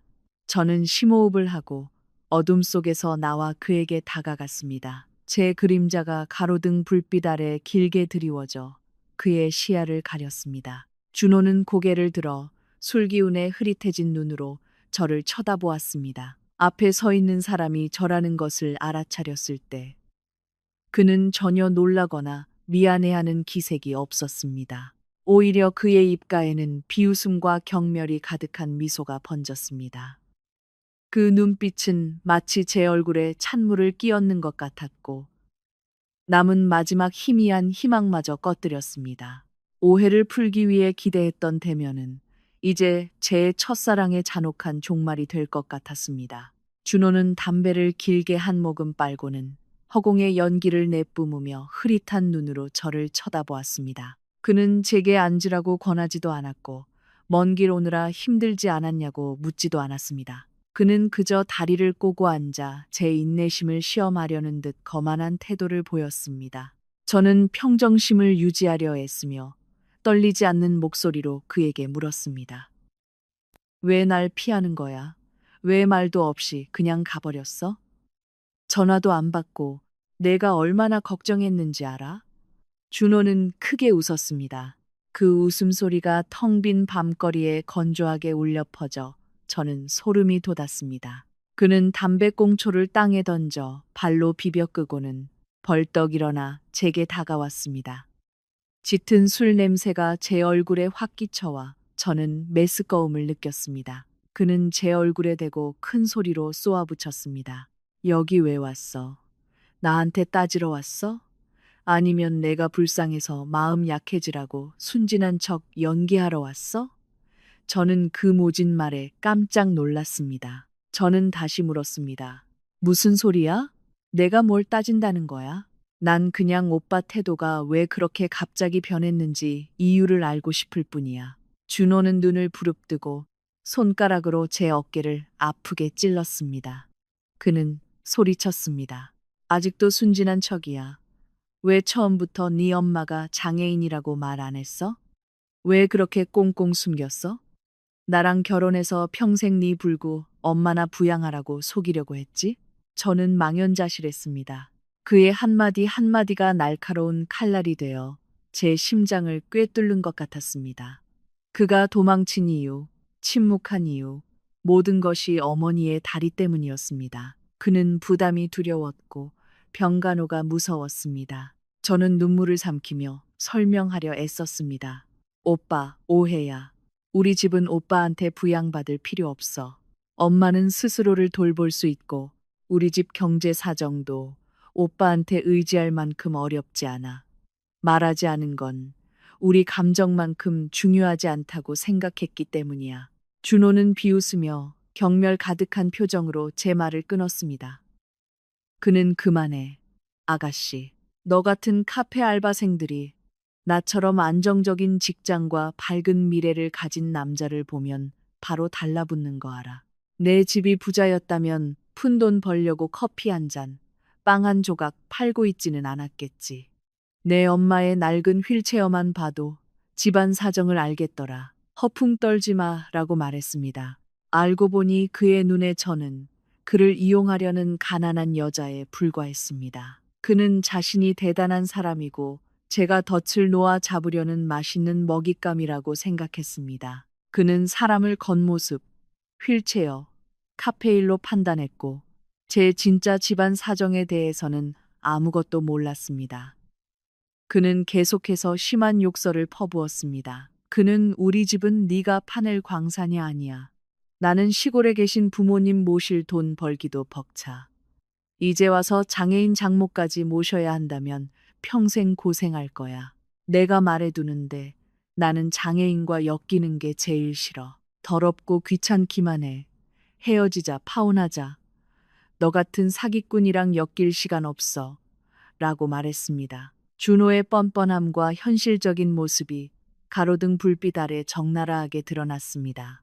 그가 예전에 만들어냈던 점잖고 효심 깊은 남자의 모습은 온데간데 없었습니다. 그는 이기적이고 계산적이며 무감각한 사람이었습니다. 그는 제가 평범하고 건강한 서울 여자라고 생각했기 때문에 그가 경력에 집중할 수 있는 든든한 버팀목이 될 수 있다고 생각했기 때문에 저를 사랑했던 것입니다. 하지만 어머니로부터의 위험을 감지하자 그는 미련 없이 모든 것을 짓밟을 준비가 되어 있었습니다. 저는 그를 보며 목구멍까지 역겨움이 치밀어 올랐습니다. 저는 더 이상 사랑을 잃은 것에 대한 고통을 느끼지 않았습니다. 오히려 운이 좋다고 생각했습니다. 이 연극이 일찍 막을 내린 것에 대해 어머니께서 나타나셔서 제가 너무 늦기 전에 이 사기꾼의 얻은 속내를 꿰뚫어 볼 수 있게 해주신 것에 대해 만약 제가 그와 결혼했다면 저와 어머니의 삶은 분명 지옥이었을 것입니다. 저는 등을 곧게 펴고 그의 눈을 똑바로 쳐다보며 또렷하게 선언했습니다. 네가 헤어질 필요 없어. 내가 너를 차는 거니까. 너 같은 사람은 우리 엄마 신발을 들어줄 자격도 없어. 하물며 사위가 되겠다고? 제 말은 술 취한 자의 공격성에 불을 지폈습니다. 준호는 얼굴이 붉어지며 이를 갈고 주먹을 높이 든 채 제게 달려들었습니다. 준호는 화가 난 야수처럼 달려들었습니다. 그는 목구멍에서 으르렁거렸습니다. 네가 감히 나한테 막말을 해. 네가 뭔데 나한테 설교를 해. 저는 물러서지 않았습니다. 분노와 상처받은 자존심이 저를 그 어느 때보다 용감하게 만들었습니다. 저는 그를 쏘아보며 이 아파트 단지 안에서 감히 저에게 무슨 짓을 할 수 있는지 도전했습니다. 저는 너는 쓰레기야. 나를 모욕하는 건 괜찮지만 우리 엄마는 건드리지 마. 우리 엄마는 장애가 있지만 그 인격은 너처럼 멀쩡한 몸에 불구인 영혼을 가진 사람보다 만 배는 더 고귀해 라고 말했습니다. 제 말은 준호의 자존심을 건드렸습니다. 그는 손을 휘둘렀고 제가 반응하기도 전에 세찬 따귀가 제 왼쪽 뺨을 강타했습니다. 짝! 날카로운 소리가 조용한 밤 공기를 갈랐습니다. 따귀는 너무나 세서 저는 비틀거리며 차가운 타일 바닥으로 쓰러졌습니다. 귀가 멍멍했고 뺨은 불에 댄 듯 뜨거웠고 입안에서는 비릿한 피맛이 났습니다. 저는 뺨을 감싸 쥐고 한때 진심으로 사랑했던 남자를 올려다 보았습니다. 그는 그곳에 서서 분노의 찬숨을 헐떡이며 손은 여전히 떨고 있었습니다. 그의 눈에는 이제 인간적인 감정은 조금도 남아있지 않았고 오직 폭력성과 극도의 경멸만이 가득했습니다. 준호는 바닥에 앉아 있는 제 얼굴을 가리키며 큰 소리로 외쳤습니다. 이게 네가 평생 기억할 교훈이야. 다시는 여기 와서 나를 귀찮게 하지 마. 출입 금지야. 당장 내 불구 엄마한테나 돌아가. 똑똑하면 입 다물어. 내 회사 근처에서 어슬렁거리는 거 보이면 가만 안 둘 거야. 그는 말을 마치고 제가 앉아 있는 곳 바로 옆 바닥에 침을 뱉고는 등을 돌려 아파트 로비로 직행했습니다. 춥고 텅 빈 마당에 저 혼자 남겨두고 그의 뒷모습은 쾅 닫히는 유리문 뒤로 사라졌고 제 순수하고 어리석었던 첫사랑도 함께 가져갔습니다. 저는 한참 동안 그곳에 앉아 있었습니다. 더 이상 눈물이 나오지 않았습니다. 육체적인 고통은 정신적인 고통에 비하면 아무것도 아니었습니다. 이 따귀는 제 살갗을 아프게 한 것뿐만 아니라 핑크빛 사랑에 대한 제 순수한 환상마저 날려버렸습니다. 그것은 저를 긴 꿈에서 깨어나게 했습니다. 저는 천천히 일어나 옷에 묻은 먼지를 털어냈습니다. 입가에서 흐르는 피를 닦아내고 서울의 차가운 밤 공기를 깊이 들이마셨습니다. 밤바람이 제 이마에 땀을 말려주고 뺨에 상처를 식혀주었으며 제 심장도 차갑게 식혀주었습니다. 저는 5층에 있는 준호의 방 창문을 올려다보았습니다. 불이 꺼져 있었고 그는 아마도 제게 분노를 퍼부은 후 편안하게 잠자리에 들었을 것입니다. 그는 제가 돈도 없고 백도 없는 약한 여자라고 생각했기 때문에 저를 그렇게 짓밟을 수 있었을 것입니다. 그는 오늘 밤 이후로 제가 두려워서 그의 인생에서 사라질 것이라고 그가 계속해서 황금 독신남 역할을 하며 더 좋은 먹잇감을 찾아다닐 것이라고 생각했을 것입니다. 하지만 그는 틀렸습니다. 그는 아주 크게 틀렸습니다. 그는 방금 자신이 때려눕힌 여자가 평범한 빵 파는 아줌마의 딸이 아니라는 것을 몰랐습니다. 그는 제 뒤에 그가 밤낮으로 아첨하던 거대한 세력이 있다는 것을 몰랐습니다. 저는 오토바이 쪽으로 걸어가 시동을 걸고 쏜살같이 달려나갔습니다. 바로 집으로 가지 않고 서촌을 한 바퀴 돌았습니다. 호수의 바람이 세차게 얼굴을 때리며 저를 그 어느 때보다 정신 차리게 했습니다. 검은 물에 비친 제 모습을 보며 제 어리석음에 씁쓸하게 웃었습니다. 저는 제 자신과 어머니의 명예를 짓밟는 그 어떤 사람에게도 이것이 마지막이 될 것이라고 다짐했습니다. 준호가 정면 승부를 원한다면 저도 정면 승부를 할 것입니다. 그가 저를 가난하다고 비웃고 어머니를 장애인이라고 비웃었다면 저는 그 오만함과 무지에 대한 대가가 얼마나 비싼지 보여줄 것입니다. 내일은 해가 다시 뜰 것이고 내일은 아주 다른 날이 될 것입니다. 저는 더 이상 순진한 빵 파는 서연이 아닐 것입니다. 저는 준호에게 그가 제게 씌운 사기꾼, 광산 파는 사람이라는 말이 정확히 무슨 뜻인지 보여줄 것입니다.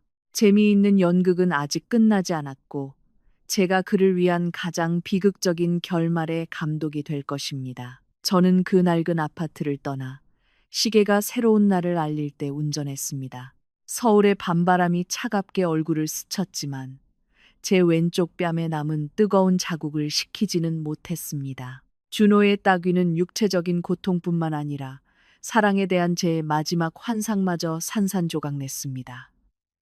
외교관들이 모여 사는 한적한 동네의 빌라로 향하는 텅 빈 길 위에서 제 머리는 이상하게 맑았습니다.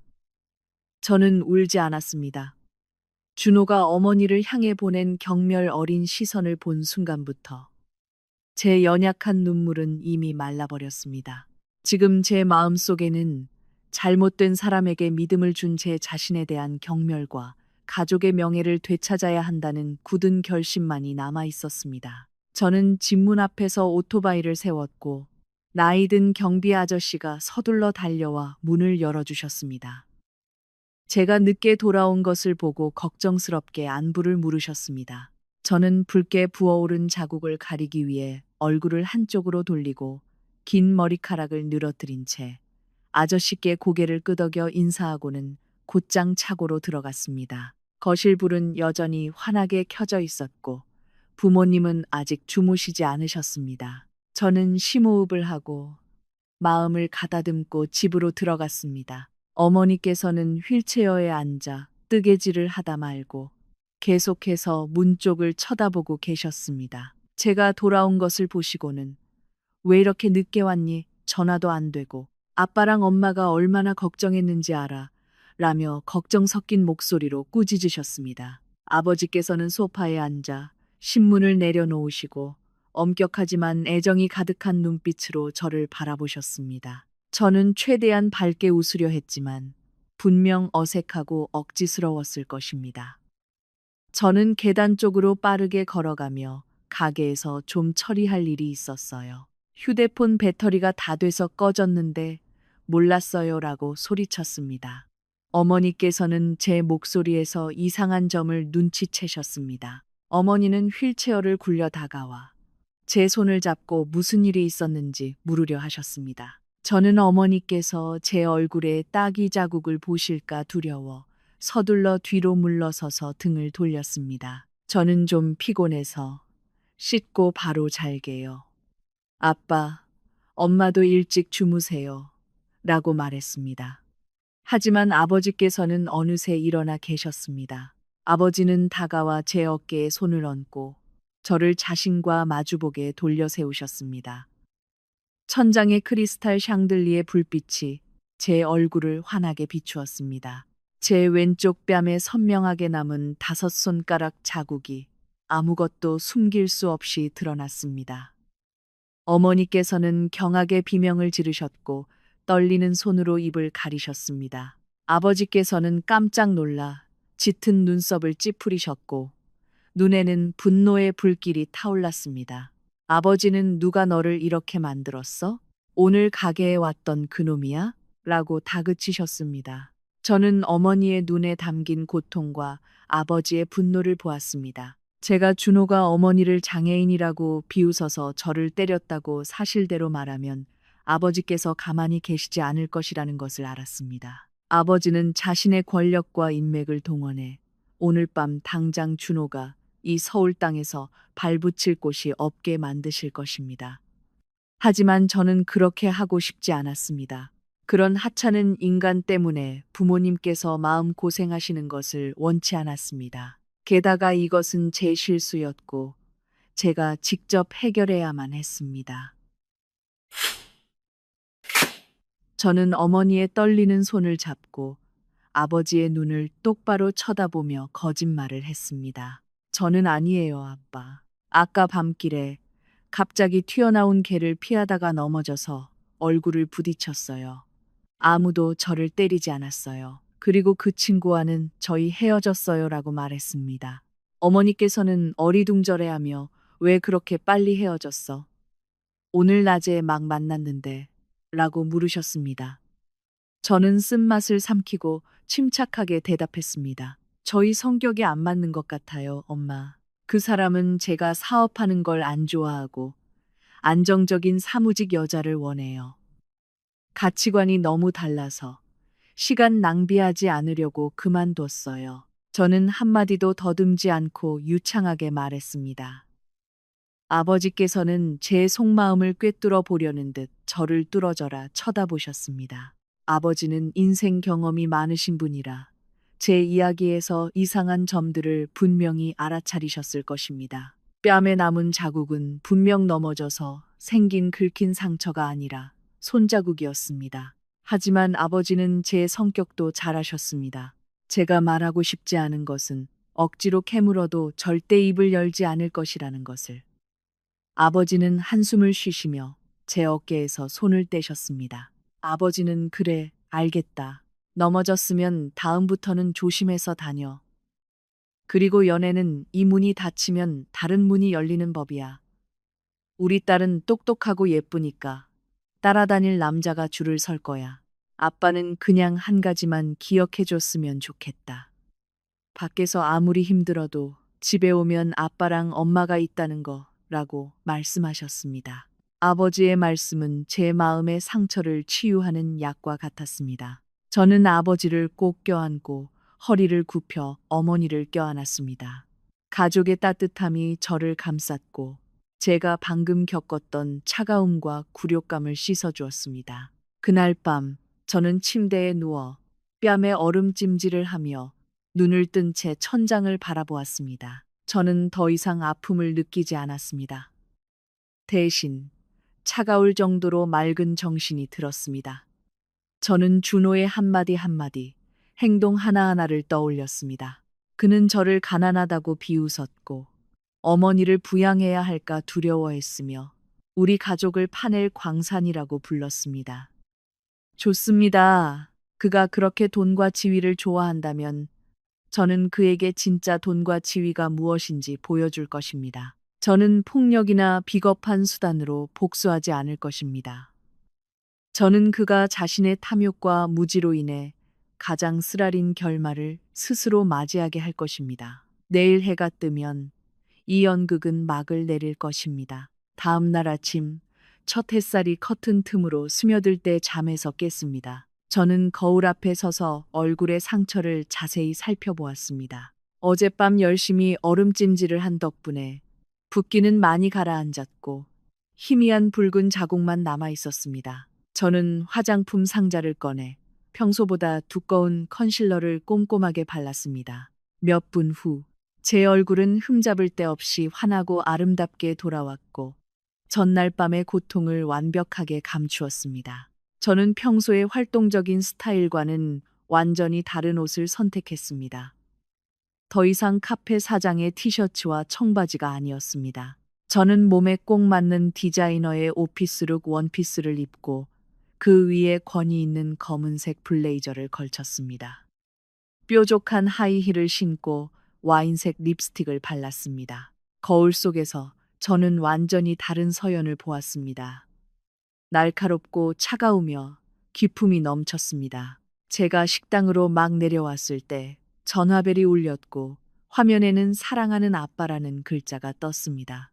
저는 전화를 받았고 수화기 너머에서는 박진우 대표님의 낮고 권위 있는 목소리가 들려왔습니다. 지금은 아버지로서가 아닌 회사 대표로서였습니다. 아버지는 여보세요, 딸.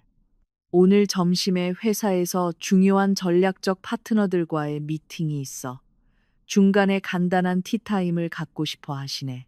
고급 디저트 50인분과 특별한 커피 50잔 준비해서 12층 대회의실로 가져다 주렴.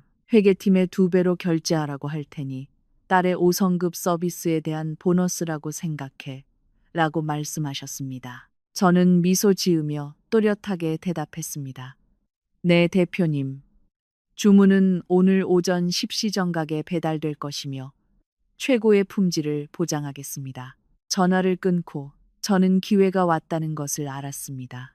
아버지는 어젯밤 아무 말씀도 안 하셨지만 오늘 아침 제게 큰 주문을 주시고 직접 대회의실로 가져오라고 하셨습니다. 저를 안심시키고 싶으셨든 제게 능력을 보여줄 기회를 주시고 싶으셨든 이것은 제가 준호의 가면을 벗기기에 완벽한 무대였습니다. 저는 평소보다 일찍 가게에 나갔습니다. 어머니께서는 다가올 불미스러운 장면을 목격하게 하고 싶지 않아 집에서 쉬고 계셨습니다. 저는 가게에서 가장 빠릿빠릿한 직원 2명을 동원해 주문을 준비했습니다. 아몬드 쿠키와 짭짤한 계란 노른자 카스텔라를 가을 로고가 인쇄된 고급스러운 종이 상자에 정성껏 담았습니다. 커피는 세심하게 내려 작은 보온 유리병에 담았습니다. 9시 45분이 되자 모든 준비가 끝났습니다. 저는 2 직원과 함께 큰 쇼핑백들을 들고 가게를 나와 오피스 빌딩의 정문 로비로 향했습니다. 이 시간 로비는 사람들로 붐볐습니다. 사무직 직원들이 분주하게 오갔고 하이힐 소리가 대리석 바닥에 딱딱 부딪혔습니다. 저는 고개를 높이 들고 사람들 사이를 자신감 있게 걸어갔습니다. 저를 카페 사장으로 아는 몇몇 사람들은 고개를 끄덕이며 인사했습니다. 그들의 눈에는 오늘 제 낯선 고급스러운 모습에 대한 약간의 놀라움이 서려 있었습니다. 건물 경비 반장님은 저를 보고 빠르게 다가와 관리사무소에서 미리 등록한 배달 일정에 따라 내부 엘리베이터 문을 열어주셨습니다. 반장님은 제가 박 대표님의 딸이라는 것을 알았지만 항상 비밀을 지켜주셨고 조용히 고개를 끄덕이며 12층 대회의실로 가세요. 위에서 기다리고 있습니다라고 작게 말씀하셨습니다. 저는 반장님께 감사 인사를 드렸습니다. 엘리베이터에 타려는데 안내 데스크에서 들려오는 익숙한 목소리에 발걸음이 멈칫했습니다. 준호의 목소리였습니다. 그는 데스크에 등을 기댄 채 젊고 아름다운 안내원과 웃으며 이야기하고 있었습니다. 그의 목소리는 쩌렁쩌렁했고 어떤 성과에 대해 곧 계약할 수십억짜리 프로젝트에 대해 자랑하고 있었습니다. 그의 얼굴은 기쁨과 더위에 차 있었고 어젯밤 제게 저지른 일에 대한 후회나 양심의 가책은 전혀 없어 보였습니다. 그 가식적인 얼굴을 보니 제 속에서 피가 끓어올랐지만 저는 꾹 참고 심호흡을 했습니다. 저는 두 직원에게 엘리베이터 문 앞에서 기다리라고 손짓하고 저는 천천히 몸을 돌려 차분하게 안내 데스크를 향해 걸어갔습니다. 제 하이힐 소리가 바닥에 부딪히며 곧 닥쳐올 폭풍을 예고하는 건조한 소리를 냈습니다. 준호는 안내원에게 추파를 던지느라 정신이 없었고 그녀의 머리카락을 만지작거리며 달콤한 말을 속삭이고 있었습니다. 그는 안내원이 저를 보고 놀라 눈을 동그랗게 뜨고 조용히 고개를 숙여 인사할 때까지 제 존재를 전혀 눈치채지 못했습니다. 준호는 반사적으로 돌아보았습니다. 저를 보았을 때 그의 입가에 번지던 미소는 굳어버렸습니다. 그의 눈은 마치 귀신을 본 듯 크게 뜨여 있었습니다. 그는 제 머리부터 발끝까지 훑어보았고 제 고급스러운 모습과 차가운 분위기에 깜짝 놀랐습니다. 아마도 그의 좁은 머릿속에서는 제가 어젯밤의 이별 사건 이후로 그에게 책임을 묻거나 보상을 요구하기 위해 이곳에 왔다고 생각했을 것입니다.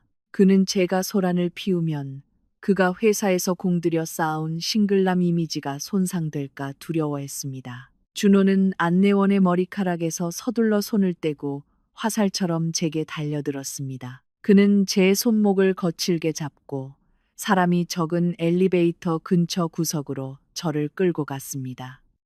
그는 제 손목을 아프게 쥐었고 손톱이 제 살칸을 파고들었습니다. 그는 이를 악물고 으르렁거렸습니다. 미쳤어. 여기 왜 왔어? 내가 분명히 회사에 오지 말라고 했잖아. 나 망치려고. 쉽지 않을걸, 이년아.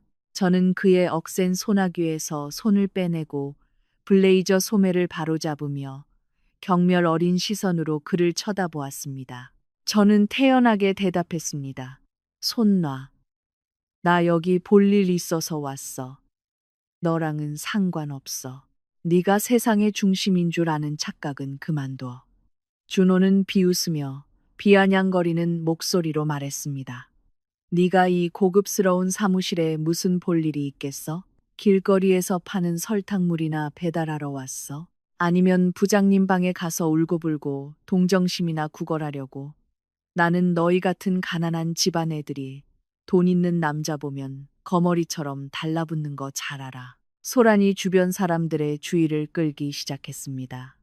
지나가던 몇몇 직원들이 멈춰서서 호기심 어린 눈으로 우리를 쳐다보았습니다. 관중이 생긴 것을 본 준호는 즉시 태도를 바꿨습니다.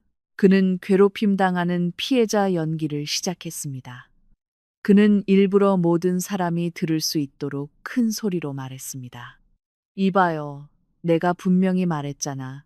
우리 헤어졌다고. 내 집이 나를 속였어. 내 엄마가 장애인인데 숨기고 나한테 부양하라고 했잖아. 난 받아들일 수 없어. 이제 와서 여기까지 쫓아와서 뭐 하는 거야? 너 줄 돈 없어. 나한테서 더 이상 뜯어낼 생각 마. 제발 나 좀 내버려둬. 사람들은 수군거리기 시작했고 호기심 어린 시선이 저를 향했습니다. 고개를 저으며 혀를 차는 사람도 있었고 동정 어린 눈으로 저를 보는 사람도 있었으며 비웃는 사람도 있었습니다. 준호는 그것을 보고 더욱 기세등등해졌습니다. 그는 옛 여자친구에게 시달리는 불쌍한 남자 역할을 했습니다. 그는 계속해서 소리쳤습니다. 여러분, 보세요. 얼굴은 멀쩡하게 생겼는데 수단이 아주 더러워요. 집안은 형편없고 엄마는 휠체어에 앉아서 빌부터 살면서 남자친구한테는 집 사주고 차 사주고 생활비까지 대달라고 해요. 내가 견디다 못해 헤어지자고 했더니 이제 여기까지 와서 난리를 치네요. 저는 팔짱을 낀 채 그의 어설픈 연극을 조용히 지켜보았습니다. 그의 말을 들을수록 저는 더욱 어이가 없었습니다. 그는 스스로 무덤을 파고 있으면서도 그것을 알지 못했습니다. 그는 동료들 앞에서 저를 망신주면 제가 부끄러워서 도망칠 것이라고 생각했습니다. 하지만 그는 틀렸습니다. 오늘날의 저는 더 이상 뒷말을 두려워하는 약한 여자가 아니었습니다. 저는 그가 말을 다 할 때까지, 군중이 더 많이 모일 때까지 기다렸습니다.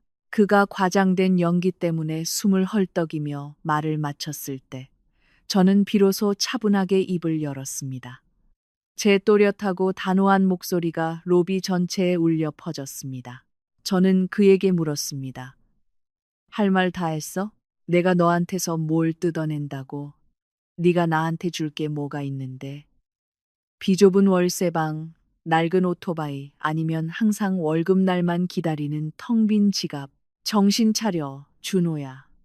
제 말은 군중 앞에서 그의 얼굴에 찬물을 끼얹는 것과 같았습니다. 준호는 정체가 탄로나자 얼굴이 파랗게 질렸습니다. 그는 너무나 부끄러워서 분노했고 눈이 충혈되었습니다.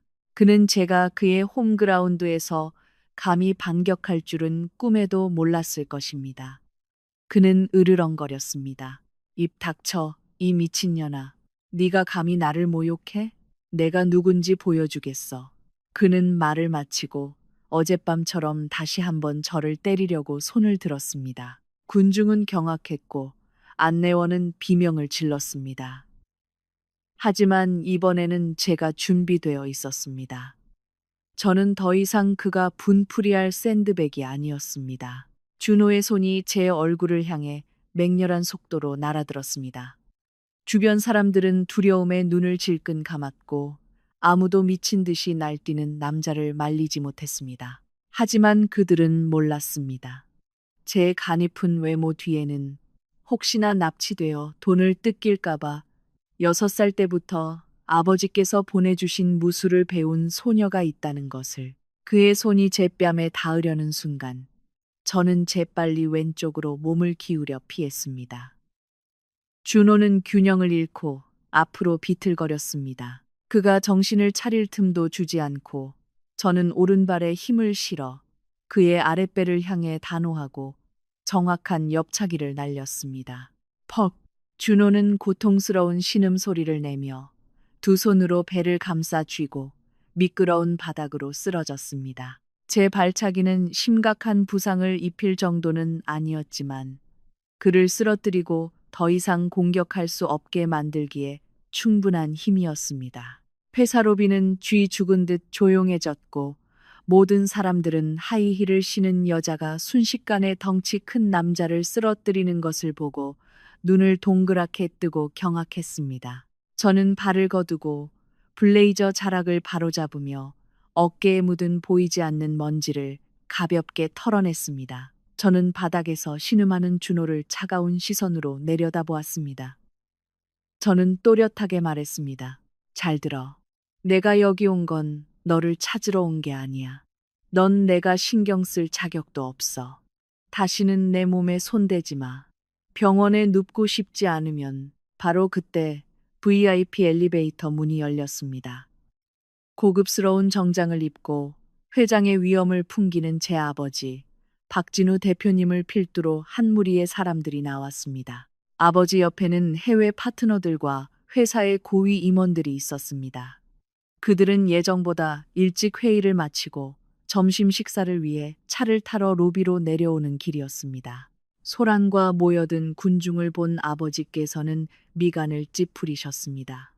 빠르게 다가오셨습니다. 직원들은 총괄 대표님이 나타나자 서둘러 양쪽으로 비켜서며 공손하게 고개를 숙여 인사했습니다. 그로 인해 제가 서 있는 곳과 준호가 누워 있는 곳이 드러났습니다. 아버지께서는 이 혼란스러운 광경, 바닥에 배를 움켜쥐고 누워 있는 영업사원과 살기 가득한 표정으로 당당하게 서 있는 사랑하는 딸을 보셨습니다. 아버지께서는 잠시 멈칫하셨고 제가 다친 곳은 없는지 확인하기 위해 빠르게 시선을 옮기셨습니다. 제가 무사한 것을 확인하시자 아버지의 얼굴은 풀어졌지만 바닥에 누워 있는 자를 보시자 다시 굳어졌습니다. 준호는 이때 막 고개를 들었고 총괄 대표님을 보자 얼굴에서 핏기가 사라졌습니다. 그는 떨면서 일어나려 애쓰며 더듬거리며 해명하려 했습니다. 대표님, 이 여자가 와서 소란을 피웠습니다. 하지만 그의 말이 채 끝나기도 전에 저는 환하게 미소 지으며 그를 지나쳐 아버지께로 곧장 걸어갔습니다. 저는 맑고 다정한 목소리로 긴장된 분위기를 깨뜨리며 큰 소리로 불렀습니다. 아빠, 아빠가 주문하신 커피랑 빵 왔어요.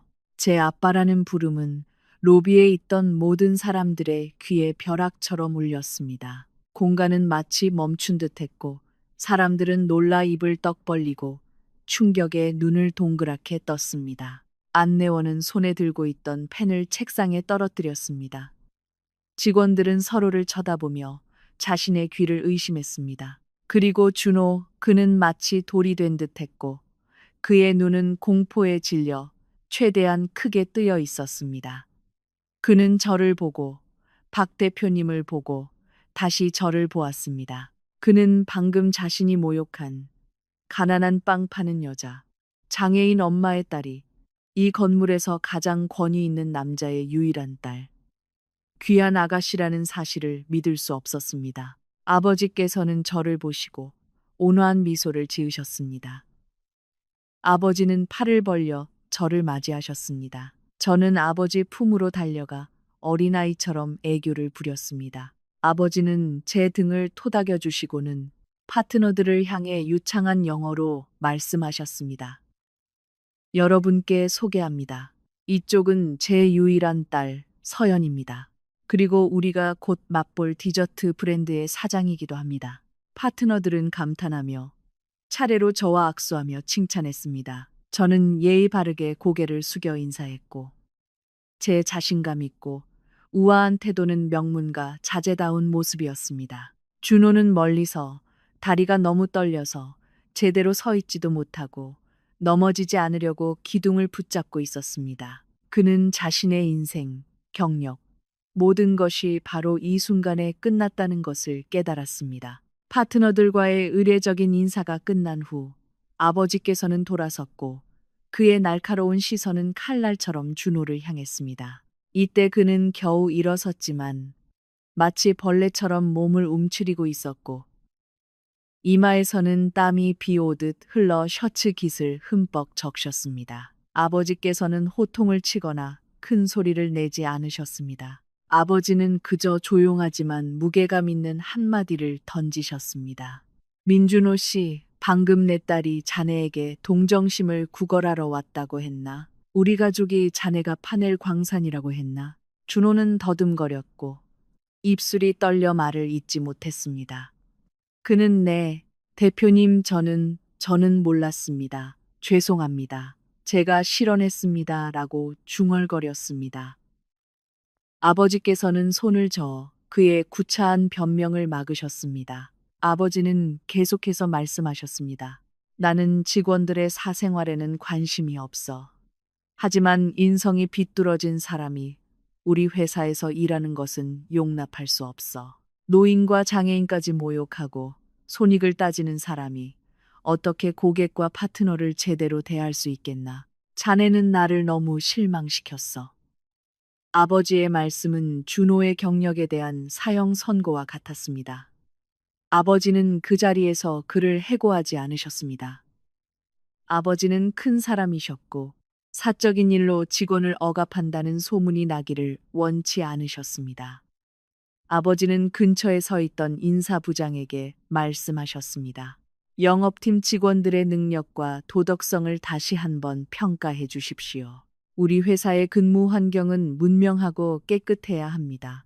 말씀을 마치시고 아버지는 제 어깨를 감싸고 파트너들과 함께 곧장 차로 향하셨습니다. 로비에는 수백 개의 동료들의 경멸 어린 시선 속에 외롭게 서 있는 준호만을 남겨두고 그날 오후 총괄 대표님의 딸을 이용하려던 사기꾼의 이야기는 회사 전체에 순식간에 퍼져나갔습니다. 이전에 준호와 함께 점심을 먹던 동료들은 이제 그를 전염병처럼 피했습니다. 그가 지나갈 때마다 소곤거렸습니다. 예전의 존경 어린 시선은 이제 경멸과 무시로 바뀌었습니다.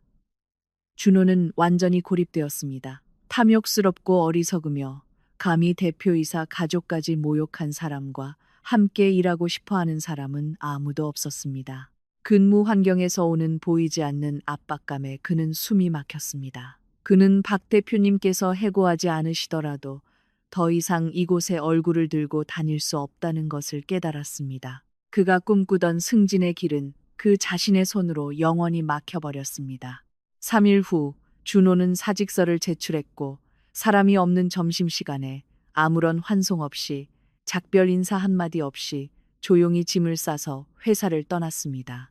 나중에 듣기로는 그는 압박감과 수치심을 견디지 못해 월세방도 빼고 고향으로 돌아갔다고 합니다. 그는 좋은 직장, 진심으로 그를 사랑했던 사람, 그리고 남자의 명예까지 모든 것을 잃었습니다. 그것은 탐욕 때문에 소중한 것을 버리고 인간적인 가치보다 물질을 중시한 자에게는 너무나 비싸지만 당연한 대가였습니다. 저로서는 그 사건 이후로 가족을 더욱 소중히 여기게 되었습니다. 저는 진정한 사랑이란 달콤한 말뿐만 아니라 서로의 단점까지도 이해하고 공감하며 받아들이는 것이라는 것을 깨달았습니다. 제 카페 가을은 음료와 디저트의 품질뿐만 아니라 강인한 여수라장과 의지 강한 어머니의 이야기 덕분에 날이 갈수록 손님이 늘어났습니다. 어머니께서는 모든 것을 아시고는 슬퍼하시기는커녕 일찍 알아서 다행이지.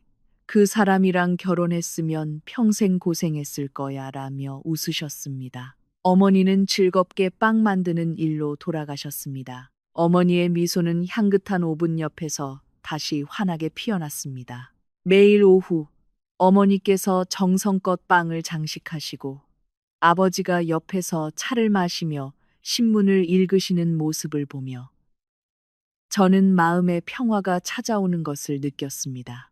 저는 제 행복이 멀리 있는 화려한 왕자님에게 있는 것이 아니라 바로 여기 사랑이 넘치는 이 집에 있다는 것을 알았습니다. 그리고 저는 언젠가 정말로 좋은 남자가 제 인생에 들어올 것이라고 믿습니다. 그 사람은 제 자신을 사랑하는 것만큼이나 어머니의 장애가 있는 다리도 사랑해 줄 것입니다. 하지만 그것은 미래의 이야기입니다.